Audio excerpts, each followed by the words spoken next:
সম্প্রতি তালাক সম্পর্কে আপনার একটি স্ট্যাটাস পড়লাম, আমি আমার পরিবার নিয়ে খুবই কষ্টে আছি। স্ত্রী আমাকে বোঝে না। সামান্য অজুহাতে আবার কোনো অজুহাত ছাড়াই আমার সাথে কথা বলা বন্ধ করে দেয়। বিছানা আলাদা করে ফেলে।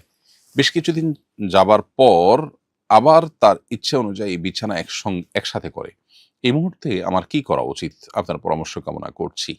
প্রথম কথা হলো যে দাম্পত্য সম্পর্ক যখন খারাপ হয়ে যায় তখন আল্লাহ রাব্বুল আলামিন আমাদেরকে পরস্পরকে নাসিহা করবার নির্দেশ করেছেন।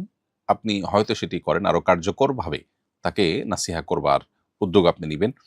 সেই সাথে আপনার মধ্যে কোনো সমস্যা আছে কিনা সেটি খুঁজে বের করার চেষ্টা করবেন। যদি আপনার সঙ্গীর মধ্যে এরকম কোনো সমস্যা দেখেন যে সমস্যাটা আসলে অস্বাভাবিক, আপনার মনে হয় যে তিনি আ এক্ষেত্রে আপনার হক নষ্ট করছেন অথবা তিনি ভুল করছেন, তাহলে সেক্ষেত্রে তাকে বোঝানোর জন্য আপনার নিজস্ব উদ্যোগের বাইরেও অন্য লোককে দিয়ে তাকে বোঝাবার চেষ্টা, কাউন্সেলিং করবার চেষ্টা আপনাকে করতে হবে।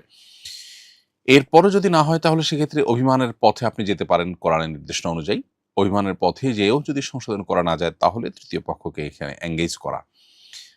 তার পরিবার, আপনার পরিবারের যারা বুদ্ধিমান সে সমস্ত বিচক্ষণ মানুষদেরকে এনগেজ করে তাদের মাধ্যমে এটিকে সমাধান করবার চেষ্টা আপনি করতে পারেন। এরকম ধাপে, ধাপে আপনাকে চেষ্টা করা উচিত। একান্ত যদি মনে হয় যে না সমস্যা দিন, দিন বেড়ে চলেছে তাহলে সেক্ষেত্রে একসাথে থাকলে যদি আল্লাহর বিধান লঙ্ঘন হওয়ার উপক্রম হয়, গুনাহে লিপ্ত হওয়ার উপক্রম হয়, তাহলে সেক্ষেত্রে আপনার তালাকের চিন্তা আপনি করতে পারেন এবং সেক্ষেত্রে শরিয়া যেভাবে বলেছে সেই পলিসিতে আপনাকে অগ্রসর হতে হবে যদি দরকার হয়। তবে আপনার যেটুকু বর্ণনা পড়লাম তাতে মনে হয় না যে বিষয়টা এত জটিল।